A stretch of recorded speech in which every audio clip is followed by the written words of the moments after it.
Well, hope you guys like cliffhangers. Anyway, hey there guys, what's up? It's Autobot Mike 18 here, back with another TV episode review. Guys, this is it. This is going to be one of my last TV episode reviews until February, that is. Because tonight was the mid-season finale for The Walking Dead Season 6. That's right, guys. We are on hiatus until February. It's really not that long of a wait, like the wait between the season premiere or the season finale, season finale, and the season premiere. That's like a 6-month wait. This is like a 2-month wait, maybe like 2.5 months at the most. Okay, so it's not terrible. But we do not have The Walking Dead until February. So, of course, guys, in this video, I'm going to be reviewing the mid-season finale. I'm going to go spoiler heavy, okay? So if you have not yet seen the episode, or if you are not caught up with this season so far, do not watch this review, because, yeah, I'm going to spoil the entire thing. The title of this episode, the number and everything, this was Season 6, Episode 8. This is, the name of the episode is Start to Finish, and we have ourselves a finale, guys, a mid-season finale, alright? The way they set things up last week, they ended things on that cliffhanger with a giant-ass wall coming down into Alexandria and breaking a section of the walls, thus letting in a horde of walkers. And we knew that our group was in for a lot of crap, okay? They were in for some shit, okay?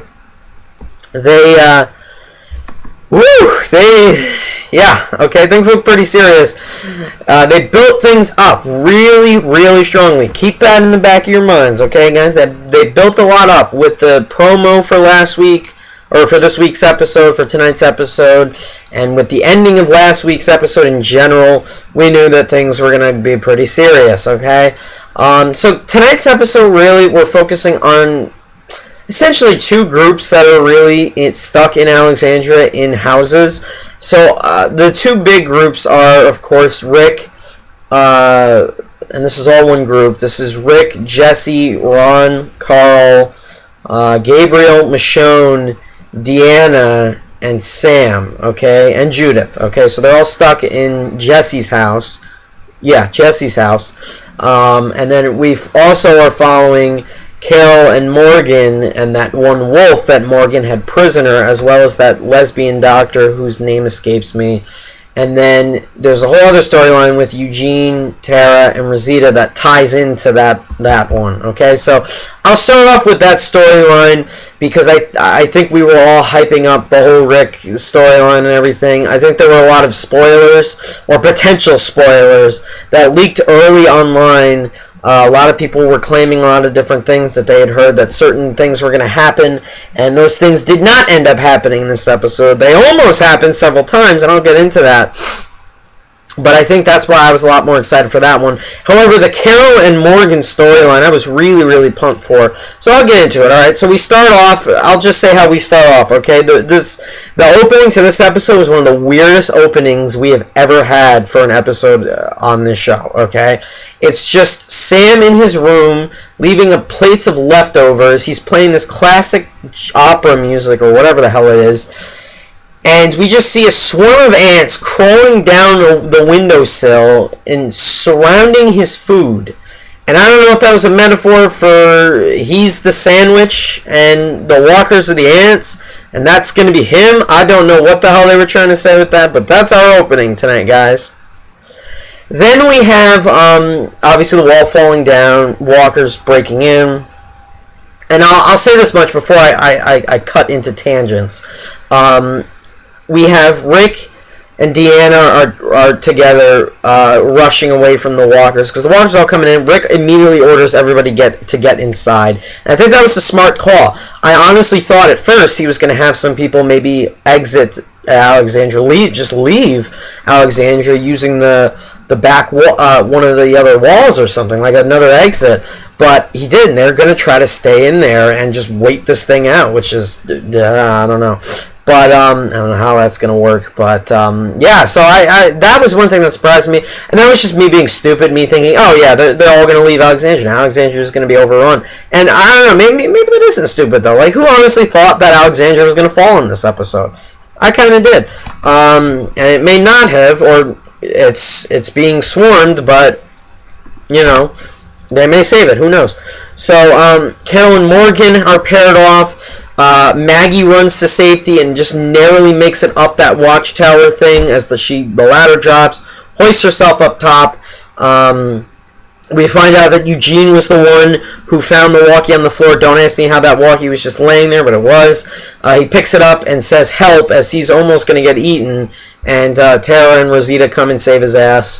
But he was the one who yelled for help on the walkie-talkie that Daryl had. So that was pretty cool. A lot of people were saying it was Eugene after we found out Glenn survived last week. A lot of people were saying it was Eugene.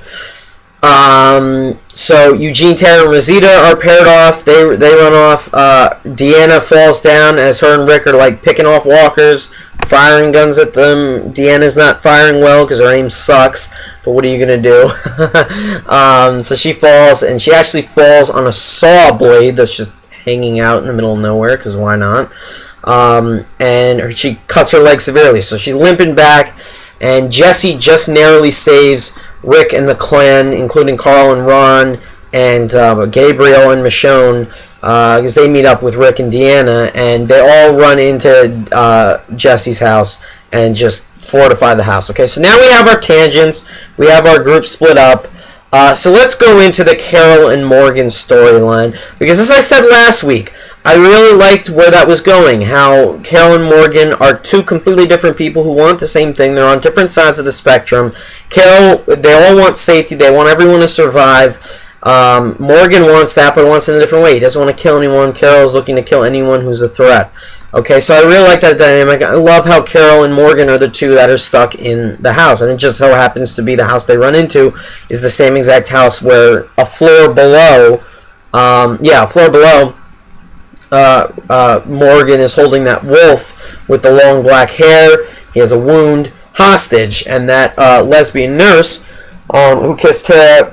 That's the only way I know how to describe her. She's got the glasses, the like pale.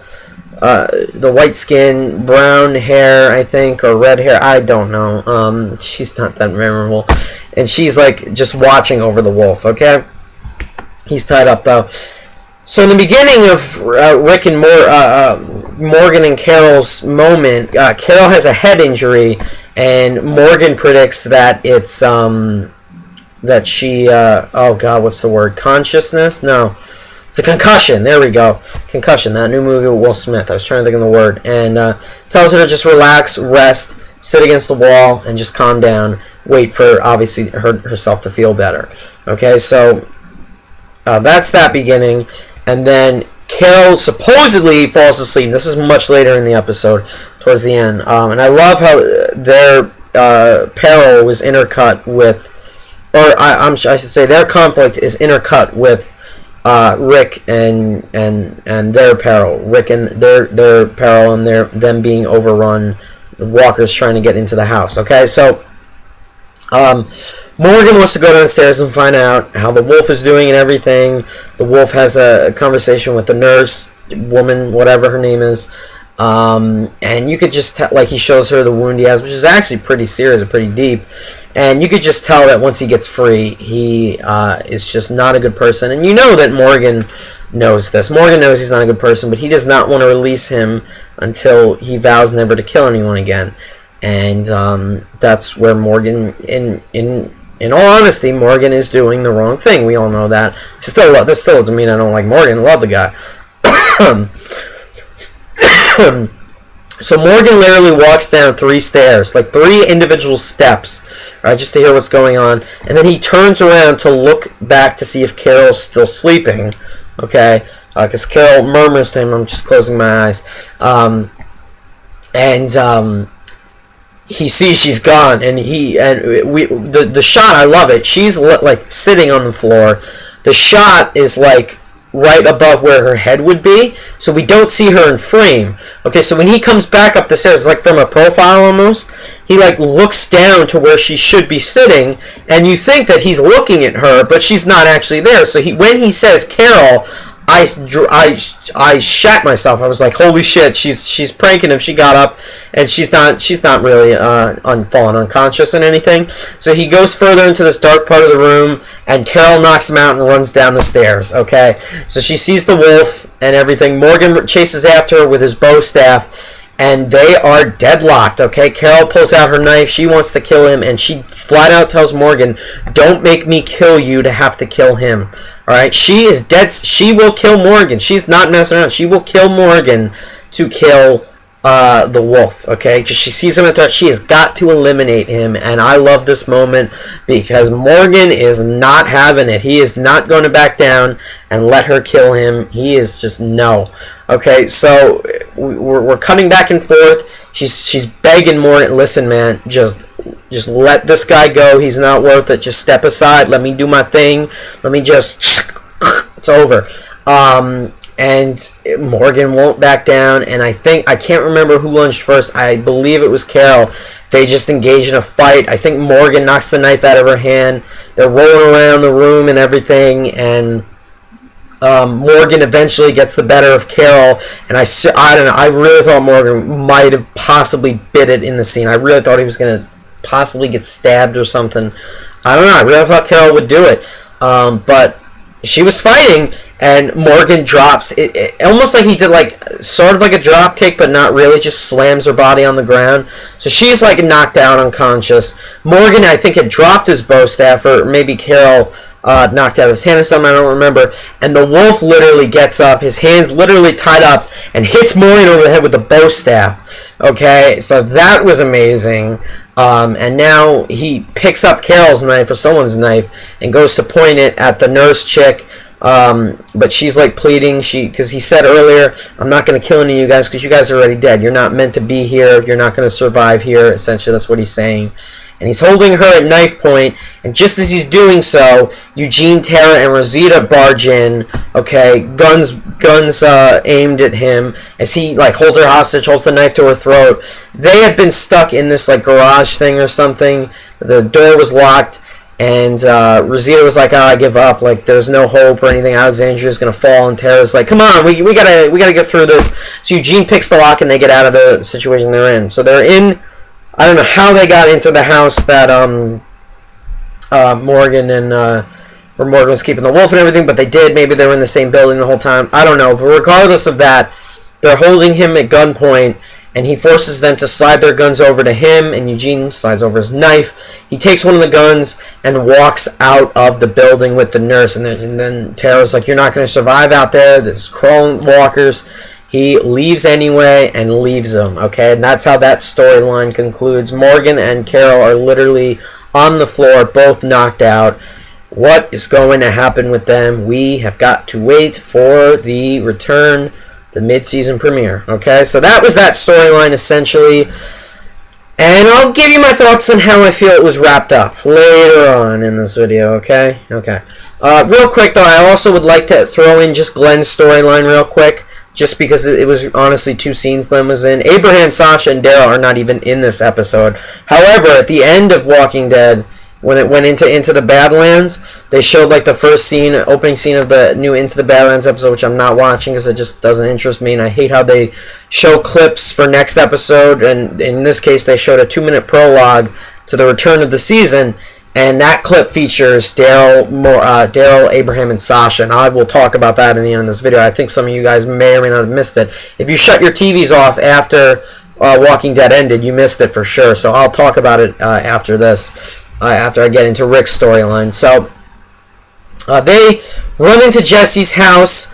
Rick, and again, it's Rick, Carl, Ron, Michonne, Gabriel, and Deanna. Okay, they set Deanna down, and I like the sort of POV that they shot from Sam's perspective. He's been locked up in his room. He refuses to go downstairs. Is scared of the monsters, as he calls them, and just seeing them put a bloody Deanna across the way from his room on like a couch So they're trying to like look at her wound and save her because her leg fell on the saw.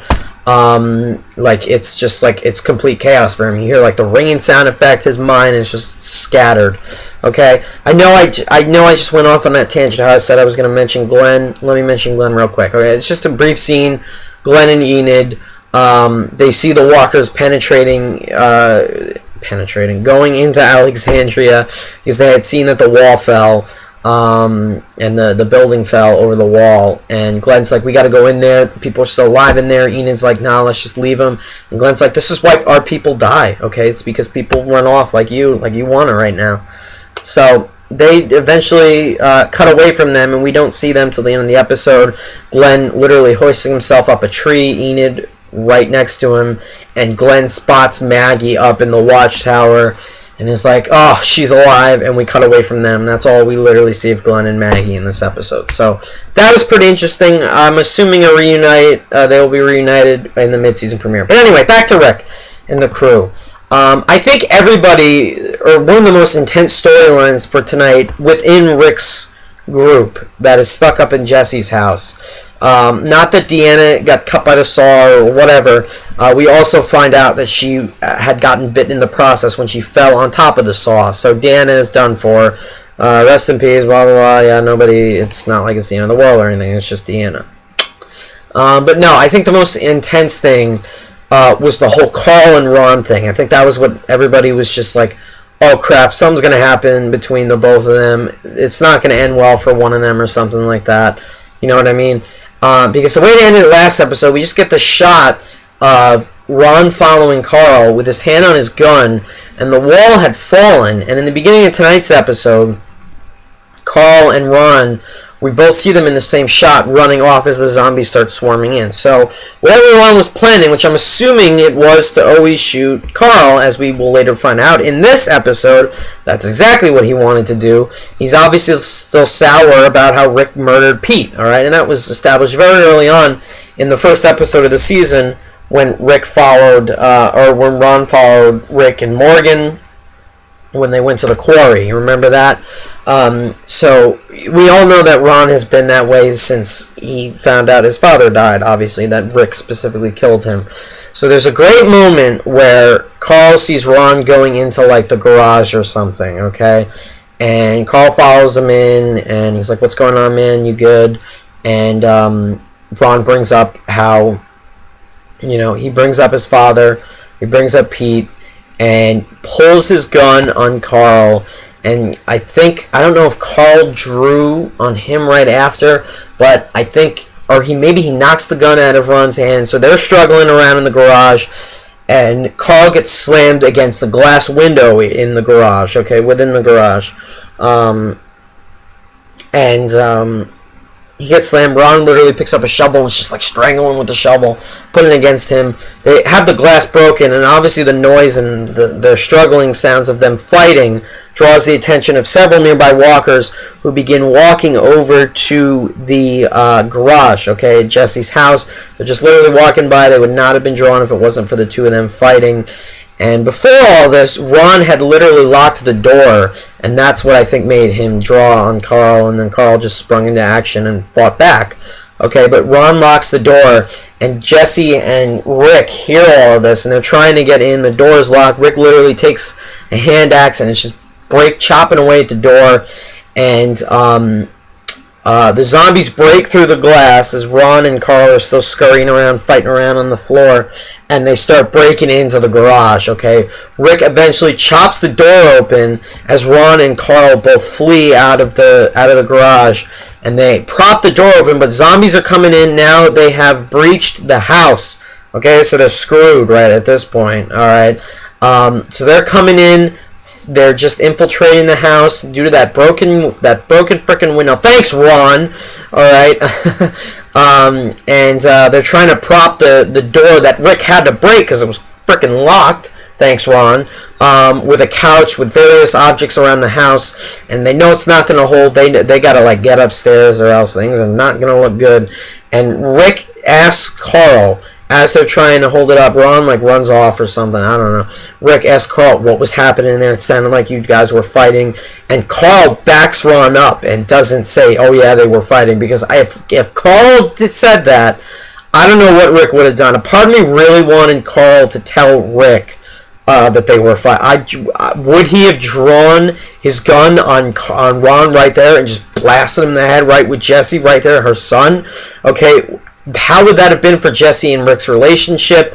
I really wanted to see what was going to happen with that, but Carl backed him up, and I kind of liked that in another sense because Carl's going to handle Ron himself. So Carl goes up to go speak to Ron, okay, as Jesse and Rick are trying to stop the horde, and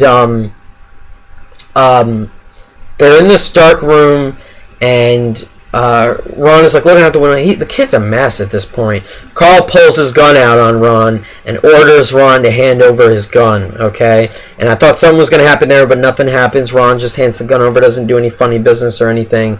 And Carl admits, listen, man, I know you're pissed about everything that happened. I know you're mad that my dad killed your dad, but you got to face this fact. Your dad was an asshole. And then we just cut away from that. So that is the whole Ron and Carl's storyline wrapped up. That was it wrapped up, guys. Essentially, we get Ron just staring blankly throughout the rest of the episode.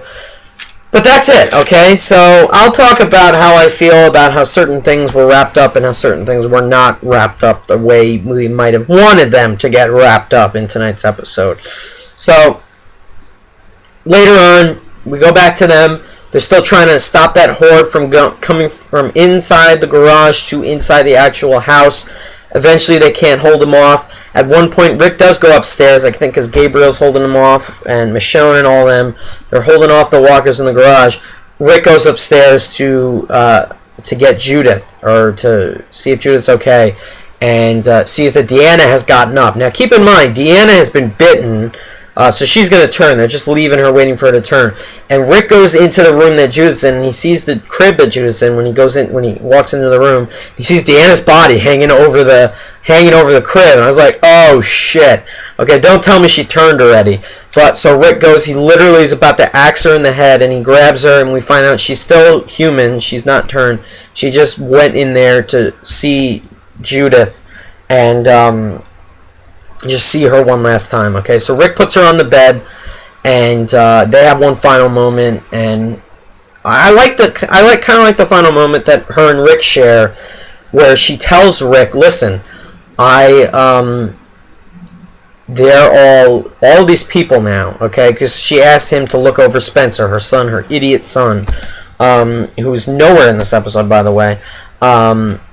She asked him to look over Spencer at some point. Because she's not going to make it, and Rick says he will, and then she says, well, will you look over him like he's one of your own people, okay, like the people he came into Alexandria with. And Rick's hesitant at first, and she says, you know what, Rick, they're all your people, okay, as if to say, listen, I'm dying, this is your group now, alright, they came into Alexandria, and I love how she says that, because in a sense, she's right. I know Rick came in with a certain group, but now they're all a group now. It's one giant group, but this is the group that is Alexandria. They are one big group at this point. And what she's saying to Rick, he realizes she's right. These are all our people now. These are all my people. So she wants him to protect all of the people like he should, like a leader should, because she's obviously gonna bite the dust. So that's Rick's job now at this point. So I liked that whole moment. I like that sort of realization that Rick had. Maybe Rick will be that way if they somehow manage to clear these walkers out of Alexandria and they rebuild. As Michonne and Deanna have several moments, and they were kind of close in the series, but not really. So I didn't buy into that all too well. But Michonne tells Deanna, because Michonne had been looking at the plans that Deanna had for the expansion. Michonne tells her it could work, and Deanna's throughout the whole episode saying, you just have to believe in something. You know, you got to believe in yourself. Once you find that, you know, what you can believe in for yourself, you can make everything work, okay, the way that I had wanted to see it all work out, okay? And this affects Michonne. Maybe it's going to change how Michonne is for the second half of the season. So eventually, they can't hold. The group can't hold the garage. spot anymore. They're going to get overrun. They decide to book it upstairs as they drag a couch in between the staircase to block the walkers from coming up the stairs. So they are now stuck in that staircase. The walkers can't get up because the couch is actually doing some shit. Good job, couch. But they're screwed. They're literally stuck up there, and he knows that if they stay up, Rick realizes if they stay up there, they're going to die. If the walkers get through the couch or something, they don't have food, they can't survive up there. So he realizes we got to go guts, okay? We got to go guts option. So him and Jesse kill 2 walkers that are right by the couch, lug them upstairs, and start the guts plan, okay? So they get bed sheets, they put smearing guts all over them. This is the only way. They got to walk through these walkers, blend in, blend their scent, and this is how they're going to get out of this mess.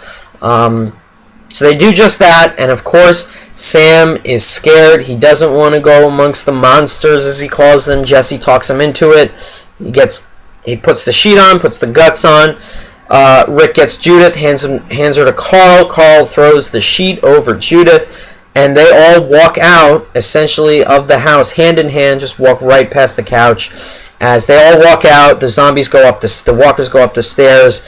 Deanna has one gun, and she's literally about to put herself out of her own misery. She's going to just do it right there. Here's the walkers, opens the door, picks off like 5 of them, and then we just literally get a shot of her like this. And then we cut away from her. We all know she's going to get eaten, overrun. She's out of bullets. That was her end. So that was that with Deanna.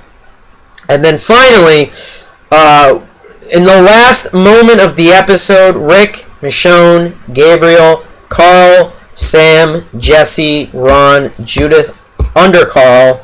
They're all outside on the porch, blended in with the walkers. The guts obviously worked. They walk down the steps, all hand in hand, and in slow-mo, we see Sam mouthing Mom, okay? And then we hear him say Mom, because Jesse's holding his hand, and she's literally right in front of him, and he almost like walks out of frame, and then we cut to black. Okay, and Ron is still behind them. They're all holding hands. Michonne and Gabriel are behind Ron. All right, and so that's how the shot ends. That's how the episode ends. Major cliffhanger. We don't know if they're going to make it out because Sam's opening his big mouth. Mom. Either he's going to get bitten, Jess is going to get bitten, someone's going to get bitten. Walkers are going to hear that. Not going to fall for it, I don't think. Something bad's going to happen. And my problem with tonight's episode, guys, tonight's episode was definitely riveting, okay? I'm not going to say it wasn't because every single moment with Carl and Ron, I was on the edge of my seat. Every single moment with Carol and Morgan, thinking that one of them was going to go down, I was on the edge of my seat. I was really feeling all that. All that really hit home very well for me. I was into it. I was invested. I couldn't wait to see what was going to happen. Of course, what bugged me so much about tonight's episode is all of the build-up. Okay, guys? All of the build-up. We've had the last 3 crappy episodes we have gotten. All this build-up. The whole Carl and Ron fight. All of that build-up. Okay? What I thought was going to be foreshadowing for the mid-season finale. There was a massive spoiler that was supposedly leaked online. Everyone was saying that Ron was going to shoot Carl in the face, specifically in the eye, and Carl was going to lose his eye. In the previous episode, I just rewatched it. Rick aims the gun up and says, "You have to aim for the eye." Okay, I thought that was amazing foreshadowing, but their conflict, Carl and Ron's conflict, never goes into that. They fight. Nothing happens to one of them. I wanted to see one of them dead. I feel this mid-season finale did not give us that. We did not get a character to die, and I think we needed that. With all these walkers, not one major character died other than Deanna, and I think I was incredibly disappointed with that. Major letdown. Now, if they cut it off right before, right with the end of the episode, if Sam is going to get eaten because he says Mom, then I wouldn't be surprised. That was another spoiler that was leaked online. Everyone was saying that Sam was going to get bitten by a walker. Jessie was going to be holding on to his hand, and she didn't want to let him go. And she was going to get bitten as well. Rick literally takes an axe and chops her hand off because she gets bitten, saves her. Sam gets eaten, and they all flee. So I don't know if that's going to be the case when we come back. But in my opinion, if they really wanted to leave us on an even better cliffhanger, they would have had a walker grabbing Sam, or maybe a walker just like moves its head near Sam, maybe takes one bite out of him and we cut to black. That would have been the better cliffhanger. I wanted something to happen to one of those characters leaving the house. I didn't even care who it was. I just wanted to see something happen, on all honesty. This whole episode, I really thought was going to be a lot more action, a lot more... And don't get me, the tension was there, but in terms of zombie action, they're hiding in houses the whole episode. So I was very let down on that aspect. I overall don't think this is a bad episode by any means. I'm going to give it a very high score. I'm going to give the episode a solid grade of a 9 out of 10 or an A-. I thought it was good. I thought the tension was good. But in terms of how conflicts were resolved, in terms of having a major character death, we did not get that, and I was very, very disappointed with that. And I really hope that we get something in the mid-season premiere, or else I'm not going to be happy, because all that build-up, literally all that build-up is just building up, and all that to just go to waste. I don't know. So guys, before I end, I just have to quickly mention the badass 2-minute prologue that we got during Into the Badlands. Holy crap! Daryl, Abraham, and Sasha get stopped in that truck. They get out. They're stopped by a group of motorcyclists, and the motorcyclists, there's one guy at the head, and he's literally like, we own everything in that truck. If you got porn under the seat, that's ours. If you got unused napkins in the glove compartment, that's ours too. And they're like, well, who does it? And Daryl's like, well, who does it belong to? And he's like, it's all now property of Negan. And then we cut to black. Holy crap, Negan is coming. And yes, we all know that Jeffrey Dean Morgan was cast as Negan a few weeks ago. He is going to be our Negan. This is our new villain. I cannot wait for this. I hear this guy is a boss. I hear he's an unstoppable beast. I hope they make him that way for the show. I cannot wait to see where that is going to go. But I was so upset that we did not get a resolution to the Ron and Carl storyline. Maybe it'll happen soon, but I don't know. We didn't even get a resolution with the Carolyn Morgan thing. They both get knocked out like dummies, and then the wolf just escapes. I wanted something to go down with there. I wanted Carol to kill the wolf, not Morgan. I don't know. I just wanted something. That's why I didn't go all the way with tonight's episode. I still did enjoy it, though. And now it's time for you guys to tell me, what are your thoughts about tonight's episode of The Walking Dead? What did you guys think of it? Good, bad, in the middle? How do you guys feel about it as a mid-season finale? I think it's a lot better than the Season 5 mid-season finale. It's nowhere near as good as Too Far Gone, or the Season 3 mid-season finale, Made to Suffer, where they infiltrate Woodbury for the first time. Maybe right under Made to Suffer, but nowhere near as good as Too Far Gone, but significantly better than the last mid-season finale we had. I just wanted some more. That's all I felt. But anyway, guys, thank you so much for watching. Really appreciate it. Leave me your thoughts, your comments, your predictions down below in the comments, and I will see you guys, Walking Dead fans who watch this, I will see you in February when the show resumes. Thank you guys, as always, so much for watching all my Walking Dead episode reviews. I really appreciate it. I'll catch you guys in another video on my channel. Bye, guys.